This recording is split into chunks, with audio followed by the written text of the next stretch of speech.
Favorite time of the show today, right now, and it is August 10th, and it is time for the good news. You know, there's so much good stuff going on in the world, we just forget to focus on it, or we get sidetracked. Quite often we get sidetracked with other stuff that's going on, but this gentleman didn't get sidetracked, which is so totally awesome. This man doesn't need a hand in doing anything, not even winning gold at an archery competition. Despite 35-year-old Matt Stoltzman being born without arms, he just won first place at the target competition and second place at the open compound final of the USA Archery Outdoor National Championship in Westfield, Indiana. The father of three competes the same way that he hunts, parents, and drives a car, by using his feet.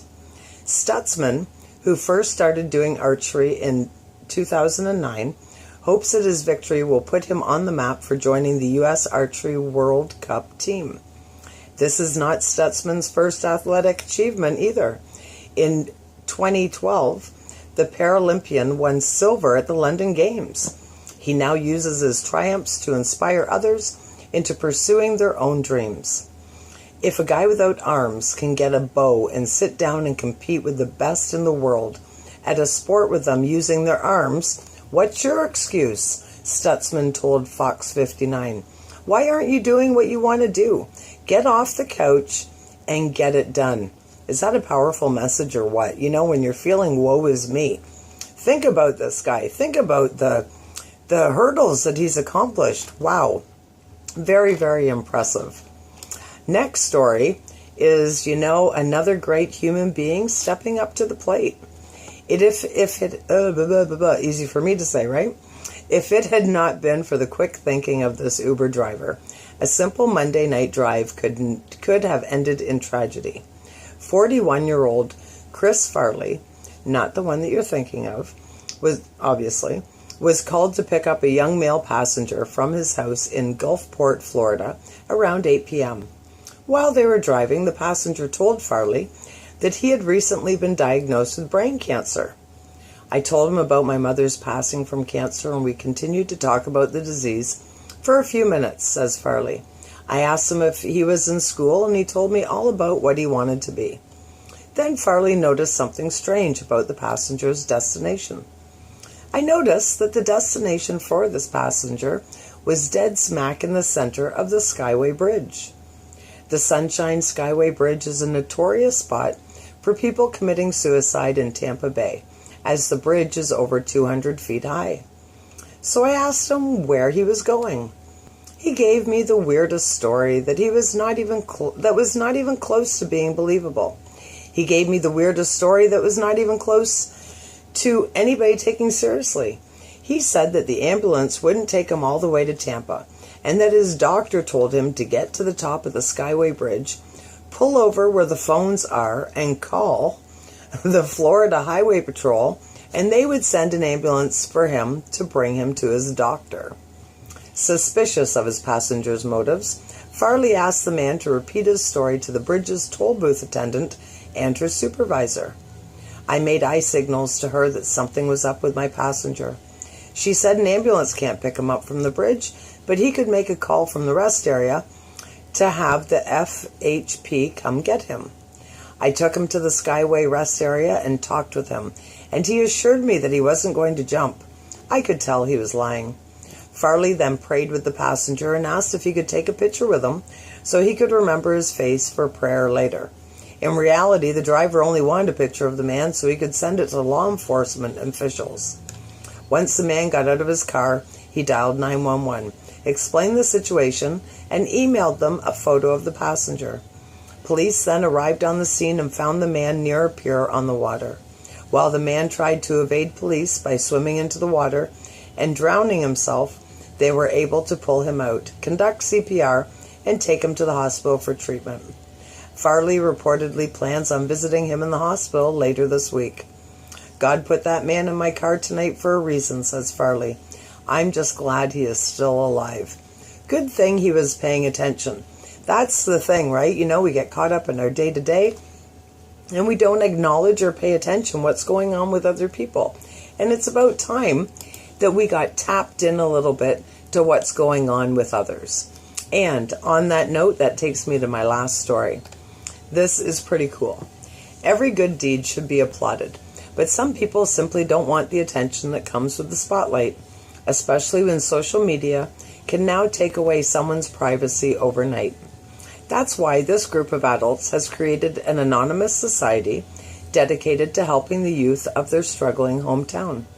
The Secret Alumni Yellow Jacket Society, it's SAYS, says, is an organization of adults who used to be residents of Fredonia, Kansas, a town which is described by the society's president, an alumni who also asked Good News Network to remain anonymous, as a suffering Midwestern city. The president, who now works as a scientist at a university medical center, is just one of a couple dozen members of SES, all of whom are successful alumni over the age of 35.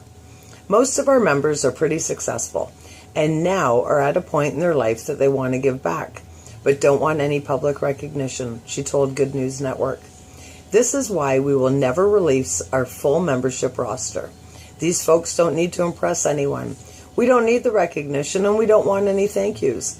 We simply want to respond when someone tells us there is a need.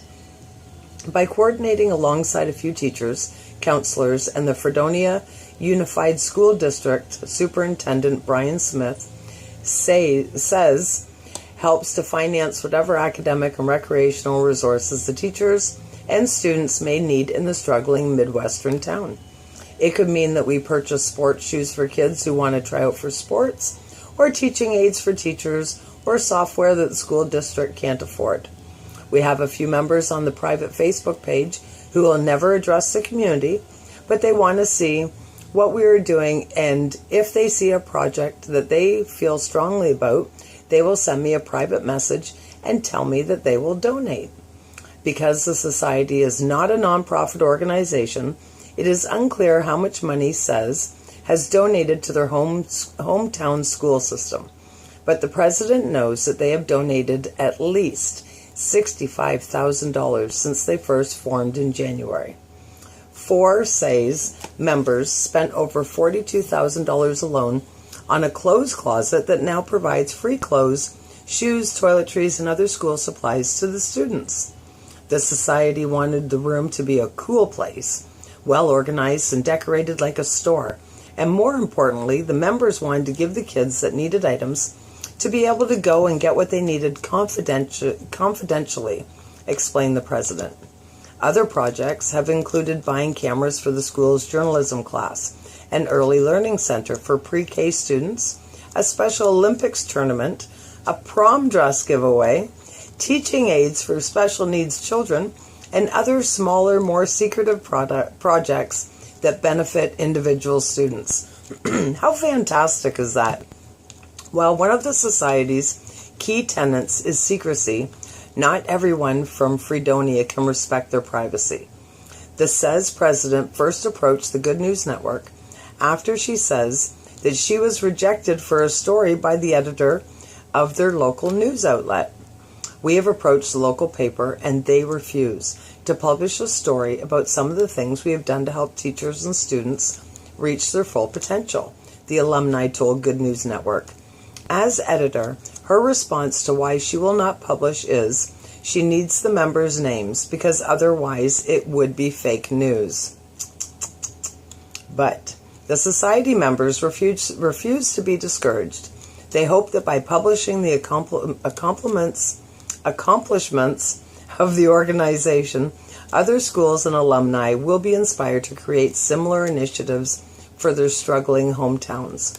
With a published rate of 78% of children on financial assistance, it is evident that this little town struggles with many of the same issues seen in larger cities, those including drug use and the loss of industry that typically supports the town. We fill the gap between what is allowable expenditures through the state education fund and what is not allowable. SES believes that every child has an innate desire to learn and that every child should be afforded that opportunity, said another member of the organization. It is our goal to foster learning desire by facilitating an environment within Fredonia schools that removes as many potential learning roadblocks as possible. I think that's absolutely awesome. And if you are able to help somebody and you're in a position, you and your buddies, whatever, that you can help, you can do something like this in your community, then do it. You can't take that money with you. You know, we hoard all this stuff and we're under this illusion that, you know, we need all this money and we really don't. Why aren't you giving it to people that can use it? You know, why aren't you doing something to better your community if it's available? If it's a potential thing you can do, then you should step up and do it. So good for them for sharing the news. Sharing the good news. We don't do that enough. So before I wrap up the good news portion for today, I just want to talk about some healthy food and some not healthy food. You know, everybody's different and we all have our own thing. And some people, unfortunately, have continual issues with migraines. So today I just want to go over a brief list. 10 foods that trigger migraines. Number 1, caffeine, which includes coffee, tea, and chocolate.